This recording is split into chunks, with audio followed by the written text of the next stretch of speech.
오늘 하나님께서 우리에게 주시는 말씀은 민수기 16장 7절에서 14절 말씀입니다. 내일 여호와 앞에서 그 향로에 불을 담고 그 위에 향을 두라. 그때 여호와의 택하신 자는 거룩하게 되리라. 레위 자손들아 너희가 너무 분수에 지나치느니라. 모세가 또 고라에게 이르되 너희 레위 자손들아 들으라. 이스라엘의 하나님이 이스라엘 회중에서 너희를 구별하여 자기에게 가까이 하게 하사 여호와의 성막에서 봉사하게 하시며 회중 앞에 서서 그들을 대신하여 섬기게 하시면 너희에게 작은 일이겠느냐. 하나님이 너와 내 모든 형제 레위 자손으로 너와 함께 가까이 오게 하신 것이 작은 일이 아니오늘 너희가 오히려 제사장의 직분을 구하느냐. 이를 위하여 너와 너의 무리가 다 모여서 여호와를 거스리는도다. 아론은 어떠한 사람이건대 너희가 그를 원망하느냐. 모세가 엘리압의 아들 다단과 아비람을 부르러 보내었더니 그들이 가로되 우리는 올라가지 않겠노라. 내가 우리를 적과 꿀이 흐르는 땅에서 이끌어내어 광야에서 죽이려 하며 어찌 작은 일이게 오히려 스스로 우리 위에 왕이 되려 하느냐. 이뿐 아니라 내가 우리를 적과 꿀이 흐르는 땅으로 인도하여 드리지도 아니하고 밭과 포도원도 우리에게 기업으로 주지 아니하니 내가 이 사람들의 눈을 빼려느냐. 우리는 올라가지 아니하겠노라. 아멘. 지금 민수기 16장 7절부터 14절 말씀을 계속 쭉 보고 있습니다. 저번 주부터 보고 있는데요. 바로 이 말씀을 통해서 우리가 주의 종의 말에 순복하는 것이 주의 종을 사랑하는 것이고, 더 나아가서 주의 종을 보내신 하나님을, 예수님을 사랑하는 것이라고 우리가 말씀을 배웠죠. 하나님께서 우리를 창조하신 목적, 구원하신 목적은 선입니다. 근데 이 선을 보니까 이 선한 일이라는 것은 하나님의 말씀에 순종하는 것이죠. 악은 하나님의 말씀에 순종하지 않는 것이기에 선은 하나님의 말씀에 순종하는 것입니다. 그런데 하나님께서 우리에게 주신 그 말씀은 신명기 4장에 보니까 2절, 1절, 8절, 13절까지 보면 2절에서는 명령, 1절에서는 규례와 법도, 8절에서는 율법, 13절에서는 또 언약이라고 말씀하고 계십니다. 근데 8절에서 하나님께서 우리에게 지금 말씀을 가르쳐 율법이라고 말하고 있는데, 이 율법이 곧 로마서 13장 8절에서 10절 말씀으로 보면 사랑입니다. 하나님을 사랑하고 이웃을 사랑하는 것이 율법을 지키는 것입니다. 율법 지키라, 이 말은 하나님을 사랑하고 이웃을 사랑하라는 것이죠. 그래서 사랑은 율법의 완성이라고 로마서 13장 10절에 쓰여 있습니다. 즉 하나님의 말씀에 순종하라, 이 말은 바로 사랑하라는 것입니다. 하나님을 사랑하라는 것입니다.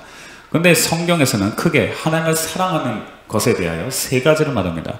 먼저는 하나님의 몸된 교회, 주의 몸된 교회를 사랑하는 것이 하나님을 사랑하는 것이고요. 두 번째는 주의 종, 하나님께서 보내신 주의 종, 목회자를 사랑하는 것이 하나님을 사랑하는 것이고요. 세 번째, 이웃, 형제를 사랑하는 것이 하나님을 사랑하는 것이라고 말씀하셨습니다. 그리고 주의 종을 사랑하는 그 첫 번째 방법은 바로 주의 종의 말에 순복하는 것입니다. 히브리서 13장 17절 말씀을 보겠습니다. 너희를 인도하는 자들에게 순종하고 복종하라.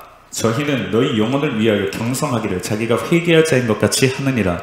저희로 하여금 즐거움으로 이것을 하게 하고 근심으로 하게 말라. 그렇지 않으면 너에게 유익이 없느니라. 아멘. 너희를 인도하는 자들에게 순종하고 복종하라고 명령하십니다. 복종했으면 좋겠다가 아닙니다. 복종하랍니다. 주의 종, 선지자, 사도, 목회자의 말에 순복하라는 것이죠. 여기서 너희를 인도하는 자들에 대한 설명은 7절에 나옵니다. 7절에 읽겠습니다. 하나님의 말씀을 너희에게 이루고 너희를 인도하던 자들을 생각하며 저희 행실의 종말을 주의하여 보고 저희 믿음을 본받으라. 아멘. 우리를 인도하는 자, 너희를 인도하는 자들이 누굽니까? 바로 하나님의 말씀을 우리에게 이르는 사람, 그리고 우리를 인도하는 사람, 바로 주의 종, 목회자죠. 구약에서는 선지자를 통해서 하나님께서 우리에게 말씀하셨습니다. 모세와 같은 선지자를 하나님께서 그들의 형제 중에서 일으켜서 하나님의 말씀을 전하게 하셨고요. 신약에 와서는 예수 그리스도가 히브리서 3장 1절에 보면 바로 믿는 도리의 사도시죠. 사도이십니다. 즉 하나님의 말씀을 전하는 사도이십니다. 사도는 하나님의 말씀을 전하는 사람들이죠. 신약에 와서는 사도를 통해서 하나님께서 우리에게 말씀하십니다. 이 사도가 곧 지금 주의 종, 목회자인 겁니다. 그래서 목회자의 말에 순복하는 것이 목회자를 사랑하는 것이며 하나님을 사랑하는 것입니다. 그런데 안타깝게도 현대 교회에서 목회자의 말에 순복하는 사람이 그렇게 많지는 않습니다. 사도행전 7장 38절에 보면 37절과 38절에 보면 구약 시대에도 교회가 있었습니다. 한번 볼까요? 사도행전 7장 38절 구약 시대에도 교회가 있었고요. 그 교회를 담임하고 있던 목사님, 목회자가 있었는데 그 사람이 바로 모세입니다. 사도행전 7장 37절에서 38절입니다. 이스라엘 자손에 대하여 하나님은 너희 형제 가운데서 나와 같은 선지자를 세우리라 하던 자가 곧 이 모세라. 시내 산에서 말하던 그 천사와 및 우리 조상들과 함께 광야 교회에 있었고 또 생명의 도를 받아 우리에게 주던 자가 이 사람이라. 아멘. 지금 이 설교를 하고 있는 스데반 집사는 초대 예루살렘 교회의 안수 집사님입니다. 안수 집사님이 뭐라고 말하느냐? 모세를 가리켜 선지자라고 말합니다. 즉 사도죠. 주의 종, 목회자라고 말하고 있고요. 그리고 광야를 가리켜 이스라엘 백성들이 모세라는 목회자를 따라서 광야 생활 40년 동안 광야 생활을 한 것을 가리켜 교회 생활이라고 말합니다. 그러면 구약에도 교회가 있었죠. 어디입니까?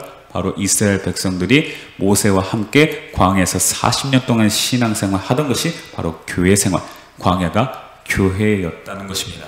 그래서 구약이든 신약이든 신앙생활에 차이가 없습니다. 광야 교회에서도 주의 종, 즉 목회자를 말을 순복하지 않는 사건이 있었거든요. 그 사건이 바로 민수기 16장입니다. 그래서 지난 시간에는 민수기 16장에서 고라 일당이 주의 종, 목회자, 모세의 말을 청종하지 않는 이유, 듣지 않을 뿐만 아니라 대적하는 이유에 대해서 우리가 두 가지를 살펴봤었죠. 이유가 없어서 목회자의 말을 안 듣고 대적하는 것이 아닙니다. 이유가 있습니다. 나름대로 이유가 있었고 그래서 주의 종을, 목회자를 대적하고 목회자의 말에 순복하지 않은 것입니다. 그런데 그것이 하나님 보시기에 하나님을 멸시하는 죄이고 하나님을 거역하는 것입니다.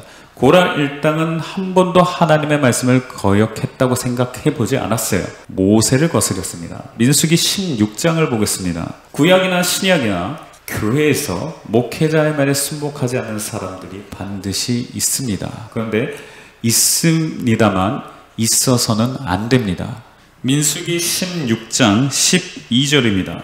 모세가 엘리압의 아들 다단과 아비람을 부르러 보내었더니 그들이 가로되 우리는 올라가지 않겠노라. 아멘. 올라가지 않겠다고 말합니다. 모세가 지금 고라 일당을 부르죠. 누가 하나님의 택하신 자인지 한번 검증해보자고 했더니 말을 안 듣습니다. 순복하지 않죠. 순복하지 않을 뿐만 아니라 이스라엘 백성을 모아놓고 대적합니다. 지금으로 따지자면 교회에서 성도들 다 모아놓고 자기 편을 만들기 위해서 성도들 모아놓고 모세를 대적합니다. 주의 종을 대적합니다. 목회자를 대적합니다. 19절입니다. 고라가 온 회중을 회막문에 모아놓고 그 두 사람을 대적하려 하매 여호와의 영광이 온 회중에게 나타나시니라. 아멘. 고라가 온 회중을 회막문에 모아놓고 어떻게 하려고 했습니까? 모세를 대적하려고 했습니다. 그러니까 온 회중을 자기 편으로 끌어들여서 모세를 대적하려고 했던 것이죠. 이 고라 일당이 주의 종의 말에 순복하지 않을 뿐만 아니라 목회자의 말에 순복하지 않을 뿐만 아니라 대적했습니다. 그리고 대적하는 사람들의 수를 더 늘리기 위해서 회중들을 모아놨죠. 그런데 이렇게 주의 종, 목회자의 말에 순복하지 않는 것이 그냥 한 인간, 한 사람, 목사님의 말에 순복하지 않는 거라고 생각하시면 안 됩니다.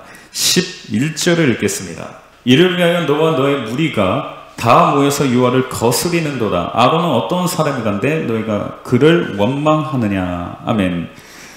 아까도 말씀드렸지만 고라 일당은 한 번도 하나님을 거스려 본 적이 없어요. 하나님을 거스린 적이 없어요. 하나님께 대적한 적이 없어요.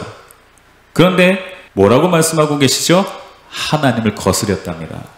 지금 모세와 아론을 거스린 걸 가리켜 하나님을 거스렸다고 말합니다. 하나님을 거역했다고 말합니다. 30절도 읽어볼까요? 만일 여호와께서 새 일을 행하사 땅으로 입을 열어 이 사람들과 그들의 모든 소속을 삼켜 산채로 음부에 빠지게 하시면 이 사람들이 과연 여호와를 멸시한 것인 줄을 너희가 알리라. 아멘. 그리고 정말 이대로 일어났죠. 그러면 이 고라 일당이 누구를 멸시한 겁니까? 모세와 아론을 멸시한 겁니까? 아닙니다. 누구를 멸시한 거죠? 진짜 일어났으니 하나님을 멸시한 겁니다. 주의 종의 말에 순복하지 않고 대적하는 것이 곧 하나님을 거스리는 것, 하나님을 거역하는 것이며 하나님을 멸시하는 죄라는 것이죠. 그래서 주의 종에 대해서 내가 순복하지 않을 이유가 있고 대적할 이유가 있다 할지라도 그렇게 해서는 안 됩니다. 이 말씀을 본다면 주의 종의 말을 거역하는 것, 이것이 하나님을 거역하는 것이고요. 주의 종을 멸시하는 것이 또한 하나님을 멸시하는 것이기 때문에 그렇죠. 그러나 아까도 말씀드렸지만 고라 일당이 이유 없이 모세와 아론을 거스리지는 않았습니다. 모세와 아론을 대적하지는 않았습니다. 그 이유가 있었죠. 그 이유를 저번 주에 두 가지로 살펴봤는데 첫 번째가 바로 교만했기 때문에 모세와 아론, 주의 종, 목회자를 거스립니다. 두 번째, 시기와 질투가 가득하기 때문에 주의 종 모세와 아론을 거스릅니다. 고라와 모세와 아론은 사촌지간이죠. 가장 가까운 사람들이에요. 가장 가까운 사람들입니다. 특별히 모세는 좀 애굽에서 있다가 쫓겨나서 광야로 갔죠. 그래서 거기서 좀 있다가 다시 왔어요. 그런데 아론 같은 경우는 고라와 같이 있었습니다. 애굽에서 계속 같이 있었습니다. 그런데 아론은 제사장, 그리고 고핫 자손인 이 고라는 성전 기물을 관리하는 일, 둘 다 똑같이 하나님께서 주신 소중한 직분인데 왜 저 아론은 좋은 직분을 받고 나는 이런 직분을 받느냐? 똑같은 사람인데 이런 교만함 그리고 이런 시기와 질투가 속에 있었던 것입니다. 그래서 모세와 아론을 거스른 거죠. 3절을 읽어보겠습니다. 그들이 모여서 모세와 아론을 거스려 그들에게 이르되 너희가 분수에 지나도라. 회중이 다 각각 거룩하고 여호와께서도 그들 중에 계시거늘 너희가 어찌하여 여호와의 총에 위에 스스로 높이느뇨. 아멘. 지금 고라 일당이 모세 아론더러 너희가 분수에 지나치다고 말합니다. 회중이 다 각각 거룩하다. 너희만 거룩하냐? 나도 거룩하고 이스라엘 백성들 모두 다 거룩하다. 그런데 왜 너희가 우리 총에 위에 스스로 높아져 가지고 우리 위해서 왕으로 군림하고 네 마음대로 하느냐? 모세는 선지자 직분을 행하고 아론은 왜 대제사장 직분을 행하느냐? 이러고 있죠. 똑같은 인간이다. 가까운 사람이니까, 가장 가까운 사람이니까요. 정말 가까우니까 이렇게 하는 거예요. 심지어 목사님과 좀 가까운 사람들이 목사님의 말에 순복하지 않는 경우가 허다합니다. 근데 그래서는 안 된다는 것이죠. 교만하기 때문에 주의 종의 말에 순복하지 않았고요. 그리고 시기와 질투가 가득하고 너만 잘났냐? 나도 잘났다 라는 이런 마음가짐을 가졌기 때문에 결국 주의 종의 말에 순복하지 않은 것입니다. 그런데 이건 합당한 이유가 될 수 없죠. 그래서 저와 여러분은 이런 죄를 절대 짓지 않기를 주님의 이름으로 축복합니다.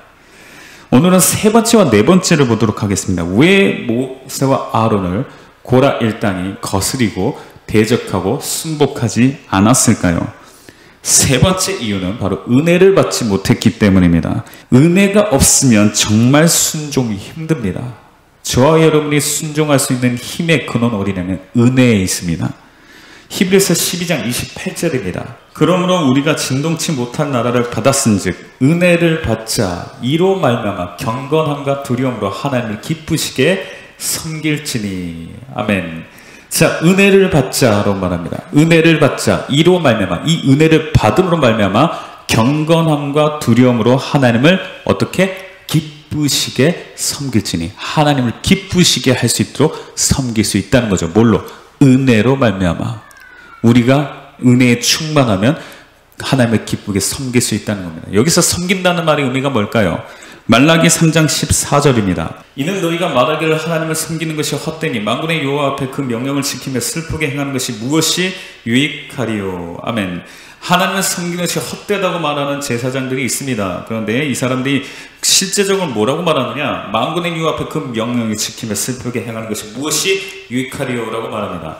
결국 하나님을 섬긴다는 말의 의미를 뭐라고 말하고 있죠? 하나님의 명령을 지키고 행하는 것이 하나님을 섬긴다는 거죠. 어떻게 하면 하나님을 기쁘시게 섬길 수 있죠? 어떻게 하면 내가 하나님의 말씀에 순종할 수 있죠?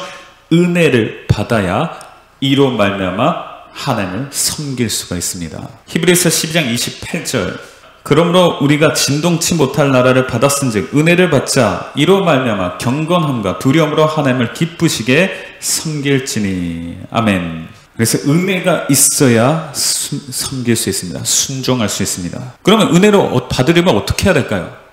같은 히브리서의 4장에 이렇게 말씀하고 계십니다. 히브리서 4장 16절입니다. 그러므로 우리가 긍휼하심을 받고 때를 따라 돕는 은혜를 얻기 위하여 은혜의 보좌 앞에 담대히 나아갈 것입니다.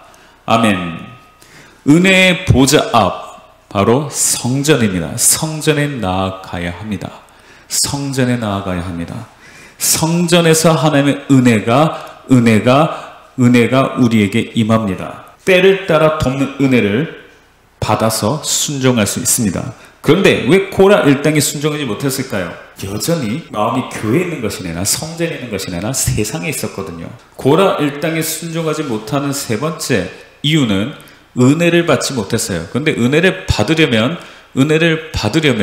반드시 교회 중심으로 성전 중심으로 신앙생활을 하고 성전을 가까이 나와야 하는데 그러질 않았습니다. 그걸 어떻게 할 수 있느냐고요? 민수기 16장 13절에 고라 일당이 하는 말을 들어보면 대번에 알 수 있습니다. 민수기 16장 13절입니다. 네가 우리를 적과 꿀이 흐르는 땅에서 이끌어내어 광야에서 죽이려 함이 어찌 작은 일이기에 오히려 스스로 우리 위에 왕이 되려 하느냐. 아멘. 네가 우리를 적과 꿀이 흐르는 땅에서 이끌어내어 광야에서 죽이려 함이 어찌 작은 일이기에 이렇게 말하고 있죠.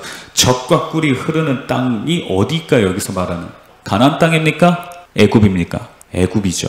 애굽 땅을 가리켜서 적과 꿀이 흐르는 땅이라고 말합니다. 고라일 땅이 430년 동안 고통받았던 땅, 자기가 낳은 아들까지 죽도록 내줘야 했던 그 애굽 땅을 가리켜 적과 꿀이 흐르는 땅이라고 말합니다. 아까도 봤지만 사도행전 7장 38절에 광야는 교회고 가나안은 안식이죠. 고린도전서 10장 1절과 2절을 보겠습니다. 애굽에서 홍해를 건너서 광야로 왔고요. 광야에서 요단강을 건너서 가나안으로 갑니다. 가나안은 안식이라고 히브리서 3장과 4장에 기록되어 있죠. 사도행전 7장 38절에서 광야는 교회라고 되어 있죠. 그러면 애굽은 뭘까요? 고린도전서 10장 1절과 2절입니다. 형제들아 너희가 알지 못하기를 내가 원치 아니하노니 우리 조상들이 다 구름 아래 있고 바다 가운데로 지나며 모세에게 속하여 다 구름과 바다에서 세례를 받고. 아멘. 지금 출애굽기 14장 사건을 말하고 있습니다. 모세와 함께 홍해를 건넜어요. 그 홍해 건넌 것을 가리켜 세례받았다고 말씀합니다.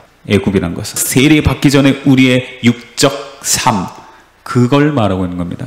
그런데 그 애굽을 가리켜 내가 예수 믿기 전에, 내가 세례 받기 전에 아주 즐겁게 향유했던 그 쾌락들, 그 모든 것들을 가리켜 아직도 그게 적과 꿀이 흐르는 땅으로 인식하고 있는 거예요. 이 고라 일당이요. 모세와 함께 홍해를 건넜어요. 세례 받았습니다. 고라 일당. 근데 그들의 마음은 여전히 세례 받기 전의 삶, 세상적인 삶을 그리워하고 있었던 것이죠. 로마서 6장입니다. 3절과 4절. 무릇 그리스도 예수와 합하여 세례를 받은 우리는 그의 죽으심과 합하여 세례 받은 줄을 알지 못하느뇨. 그러므로 우리가 그의 죽으심을 합하여 세례를 받음으로 그와 함께 장사되었나니 이는 아버지의 영광으로 말미암아 그리스도를 죽은 자 가운데서 살리심과 같이 우리로 또한 새 생명 가운데서 행하게 하려 함이니라. 아멘. 우리가 예수 믿기 전에 행했던 그 육적 몸 있죠. 육적인 삶, 육체적인 삶, 세상적인 삶, 그것을 세례 받을 때 그때 다 장사 지내고 새로 거듭나서 다시 태어나서 이제 새 생명 가운데서 행한 겁니다. 세례의 의미는 그냥 하나의 의식이 아닙니다. 내가 예수 믿었다는 하나의 의식, 이게 아니라 우리의 세상적인 삶을 물속에다 장사 지내고 새 생명으로 다시 태어나 천국을 소망으로 두며 행하게 하려 함이 바로 세례입니다.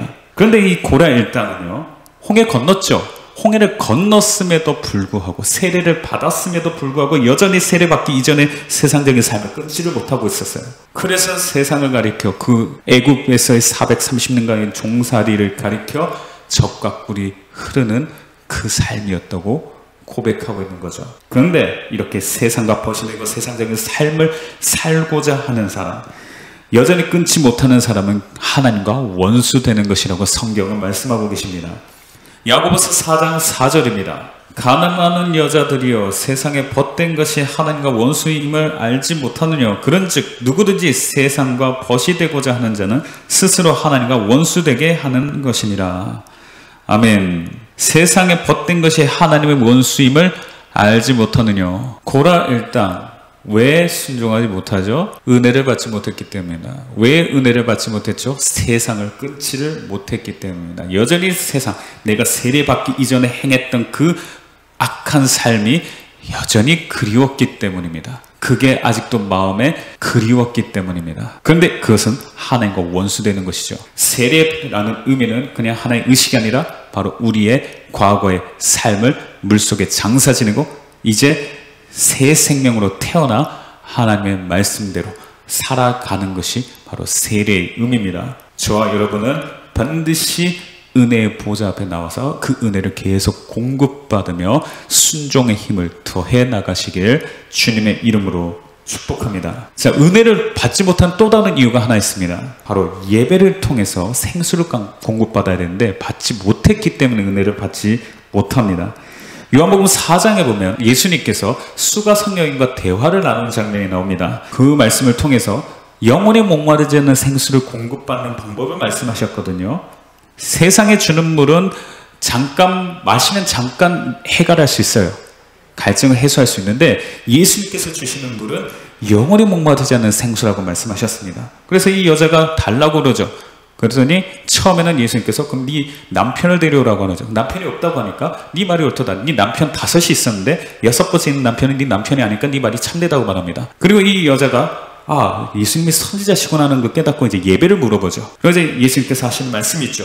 어떻게 하면 생수를 공급받는지 그 비결이 바로 이 예배에 있습니다. 요한복음 4장 23절에서 24절입니다. 아버지께 참으로 예배하는 자들은 신령과 진정으로 예배할 때가 오나니 곧 이때라. 아버지께서는 이렇게 자기에게 예배하는 자들을 찾으시니라. 하나님은 영이시니 예배하는 자가 신령과 진정으로 예배할지니라. 아멘. 신령과 진정으로 드리는 예배, 이렇게 드렸을 때 하나님께서 영원히 목마르지 않는 생수를 공급해 주시고 이 생수를 공급받는 사람, 이 생수가 바로 은혜이기도 하죠. 우리에게 주시는 주님께서 세상에 줄 수 없는 기쁨과 만족과 즐거움과 행복, 이것을 주님께서 우리에게 공급해 주시는 것은 예배를 통해서. 그래서 은혜가 생기는 겁니다. 이 생수로 말미암아 은혜가 생기는데 문제는 예배가 연락되지 않고 신령과 진정으로 예배를 드리지 않으면 그 은혜를 공급받을 수 없죠. 그럼 은혜가 없는데 어떻게 순종합니까? 은혜가 없으니까 순종 못하죠. 순종을 못하니까 또 예배가 연락이 안 되죠. 이렇게 악한 사이클, 어려운 사이클이 계속 돌아가는 겁니다. 그래서 내가 교회 생활을 하는데, 내가 광야 교회 생활을 하고 있는데도 내가 은혜를 받지 못한다. 그래서 내가 주의 종의 말에 순복하지 못하고 있다. 하나님의 말씀은 물론 주의 종의 말에 순복하지 못하고 있다면 고라일 땅처럼 주의 종을 탓하기 전에 나는 아직까지 세상을 끊지 못하고 있는가? 내가 세상과 지금 버타고 있는가? 내 예배는 하나님께 연락되고 있는 것인가? 내 자신을 돌아보시기를 주님의 이름으로 축복합니다. 네 번째, 왜 주의 종을 대적했을까요? 복을 받지 못했기 때문입니다. 민수기 16장 14절입니다. 이뿐 아니라 내가 우리를 젖과 꿀이 흐르는 땅으로 인도하여 드리지도 아니하고 밭과 포도원도 우리에게 기업으로 주지 아니하니 네가 이 사람들의 눈을 빼려느냐? 우리는 올라가지 아니하겠노라. 아멘. 모세를 따라 나와서 광야까지 나왔어요. 근데 모세가 뭐라고 말했습니까? 젖과 꿀이 흐르는 땅으로 인도해 주겠다고 말을 했잖아요. 그래서 모세를 따라 나왔어요. 근데 보니까 젖과 꿀이 흐르는 땅으로 인도하지도 않고, 그렇다고 밭도 있는 것도 아니고 포도원도 있는 것도 아니고 아무것도 없고 그냥 간주한 광야밖에 없는 거예요. 그래서 지금 원망하고 있는 겁니다. 그래서 대적하고 있고 순복하지 않고 있는 겁니다. 고라일 땅이. 간단히 말하자면 모세 당신 따라와서 우리가 복받은 게 뭐가 있느냐고 원망하고 있는 겁니다. 근데 성경에 주의 종의 복을 주나요? 복은 누가 주시죠? 하나님께서 주시죠. 근데 복은 하나님께서 주시는데 왜 우리 삶을 보면 어떤 사람은 복 받고 어떤 사람은 또 복을 못 받고, 어떤 사람은 복을 받다가 못 받고, 어떤 사람은 복을 못 받다가 또 받고, 어떤 사람은 저주를 받고, 이럴까요? 주의 종에 복을 주는 것도 아니고 하나님께서도 복을 주시지만 복을 받는 것도 우리의 선택입니다. 신명기 30장 15절입니다. 보라, 내가 오늘날 생명과 복과 사망과 화를 누구 앞에 두었나니? 네 앞에 두었나니. 하나님께서 복 주시는 거 맞습니다. 그러니까 주의 종에 복 주는 게 아니에요. 만약 주의 종에 복을 주고 안 주고 그러는 거라면 주의 종을 대적할 이유가 없죠. 주의 종 말이 완전히 순박하겠죠. 왜요? 주의 종이 복을 줄 수 있는 권세가 있다면. 근데 주의 종에게는 없어요. 주의 종은 말씀을 전할 뿐이에요. 하나님 말씀만 전할 뿐이에요. 복은 누가 주십니까? 하나님께서 주십니다. 근데 왜 어떤 사람은 복을 주시고 어떤 사람은 복을 안 주시고 저주를 주시고 어떤 사람은 생명을 주시고 어떤 사람은 사망을 주십니까? 그게 하나님께서 선택하신 게 아니라 우리의 선택에 달려있다는 얘기입니다. 우리가 뭘 선택하느냐에 따라서 우리가 그것을 받고 누리게 된다는 거죠. 우리가 생명과 복을 선택할 수 있고 사망과 화도 선택할 수 있다는 겁니다. 누구에게 달려있어요? 복 받는 게 나에게 달려있어요. 19절부터 20절입니다. 내가 오늘날 천지를 불러서 너에게 증거를 삼노라. 내가 생명과 사망과 복과 저주를 네 앞에 두었은즉 너와 내 자손이 살기 위하여 생명을 택하고 내 하나님 여호와를 사랑하고 그 말씀을 순종하며 또 그에게 부종하라. 그는 내 생명이시오 내 장수시니 여호와께서 내 열조 아브라함과 이삭과 야곱에게 주리라고 맹세하신 땅에 내가 거하리라. 아멘. 자, 이 말씀에 보면 생명과 복 또는 사망과 화를 선택할 수 있는 선택권은 하나님이 아니라 우리에게 달려있어요. 우리에게 주신 자유의지로 우리가 선택할 수 있는 겁니다. 하나님이 앞에다 놔두셨대요. 우리 앞에 놔두셨대요. 개개인이 선택하는 겁니다. 하나님은 물론 우리가 생명을 택하고 복받기를 간절히 원하시죠. 19절에 나와 있잖아요. 후반절에 너와 내 자손이 살기 위하여 생명을 택하라고요. 그럼 어떻게 하는 것이 생명과 복을 택하는 것일까요? 신명기 28장 1절에서 6절입니다. 내가 내 하나님 여호와의 말씀을 삼가 듣고 내가 오늘날 내게 명하는 그 모든 명령을 지켜 행하면 내 하나님 여호와께서 너를 세계 모든 민족 위에 뛰어나게 하실 것이라. 내가 내 하나님 여호와의 말씀을 순종하면 이 모든 복이 내게 임하면 내게 미치리니 성읍에서도 복을 받고 들에서도 복을 받을 것이며 내 몸의 소생과 내 토지의 소생과 내 짐승의 새끼와 우양의 새끼가 복을 받을 것이며 내 광주리와 떡방주 그릇이 복을 받을 것이며 내가 들어와도 복을 받고 나가도 복을 받을 것이니라. 아멘. 어떻게 하면 생명과 복을 선택하는 것입니까? 명령을 순종하면, 하나님께서 우리에게 주신 그 명령을 지켜 행하면 복, 생명을 택하는 것입니다. 반대로 우리가 사망과 저주도 택할 수 있죠. 어떻게 하는 것이 우리가 사망과 저주를 택하는 것일까요? 15절부터 19절입니다. 내가 만일 내 하나님 여호와의 말씀을 순종하지 아니하여 내가 오늘날 내게 명하는 그 모든 명령과 규례를 지켜 행하지 아니하면 이 모든 저주가 내게 임하고 내게 미칠 것이니 내가 성에서도 저주를 받으며 들에서도 저주를 받을 것이요 또 내 광주리와 떡반주 그릇이 저주를 받을 것이요 내 몸의 소생과 내 토지의 소생과 내 우양의 새끼가 저주를 받을 것이며 내가 들어와도 저주를 받고 나가도 저주를 받으리라. 아멘. 무엇이 사망과 저주를 선택하는 것입니까? 순종하지 않는 것이요. 그러면 순종하면 되겠죠. 순종하는 것을 하나님께서 요구하시는 거죠. 순종하는 것이 복과 생명을 택하는 것이죠. 하나님께서는 생명을 택하기를 원하시죠. 선택권은 그러나 누구에 있습니까? 하나님께서 우리를 대신에 선택해 주시는 게 아니라 우리가 각자 선택하는 겁니다. 그러면 그 말씀이, 그 명령이 지키기 어려울까요? 어렵지 않습니다. 30장입니다. 신명기 30장 11절에서 14절입니다. 내가 오늘날 내게 명한 이 명령은 내게 어려운 것도 아니요 먼 것도 아니라 하늘에 있는 것이 아니니 내가 이르기를 누가 우리를 위하여 하늘에 올라가서 이 명령을 우리에게로 가지고 와서 우리에게 들려 행하게 할 것이 아니요 이것이 바다 밖에 있는 것이 아니니 내가 이르기를 누가 우리를 위하여 바다를 건너가서 이 명령을 우리에게로 가지고 와서 우리에게 들려 행하게 할 것도 아니라 오직 그 말씀이 내게 심히 가까워서 내 입에 있으며 내 마음에 있은즉 내가 이를 행할 수 있느니라. 아멘. 행할 수 있습니다. 내 입에 있고 내 마음에 있은즉 행할 수 있습니다. 그러므로 내가 교회 생활하면서 신앙생활하면서 복을 받지 못하면 그 탓을 목회자에게 돌리지 마시고 목회자를 대적하고 목회자의 말에 순복하지 않는 그런 어리석음을 행하지 마시고 내가 하나님의 말씀에 순종하고 있는지 순종하지 않고 있는지 자신을 돌아보시기를 축복합니다. 말씀을 맺겠습니다. 고라 일당이 모세와 아론을 대적하고 불순종한 이면에는 그 나름대로 이유가 있었습니다. 오늘날 교회도 마찬가지죠. 교회에서 성도들이 이유 없이 당을 짓고 목회자를 대적하고 불순종하는 일은 없습니다. 그만한 이유가 있어요. 그러나 분명한 것은 어떤 이유에서든지 절대 주의 종을 대적해서는 안 됩니다. 왜요? 그것이 하나님을 거스르는 것, 하나님을 거역하는 행위고 하나님을 멸시하는 것이거든요. 그러므로 주의 종의 말에 불순종하게 되고 내가 만약 대적한 마음이 일어난다. 그러면 스스로를 점검해 보시기를 바랍니다. 내가 분수에 지나쳐서 교만한 것은 아닌지, 내 마음에 시기와 질투가 가득해서 그러진 않는지, 심지어 내가 목회자와 주의 종과 좀 가까운 사이니까, 좀 더 가까우니까, 가족이니까 또는 가까운 사이라서 더 순종하진 않은 건지, 혹시 내가 세상을 끊지도 못하고 아직도 세상과 버타면서 세상 것을 취하고 있고 세례받기 이전의 삶을 여전히 추구하고 있는 건 아닌지, 그래서 은혜를 못 받고 있는 건 아닌지, 내 예배가 지금 연락되지 않고 있는 건 아닌지, 내가 하나님의 말씀을 불순종하고 있는 건 아닌지 돌아보시고 하나하나씩 고쳐나가시길 바랍니다. 그리하여 목회자의 말에 철저히 순종하는 복된 자가 되시길 주님의 이름으로 축복합니다. 기도하시겠습니다.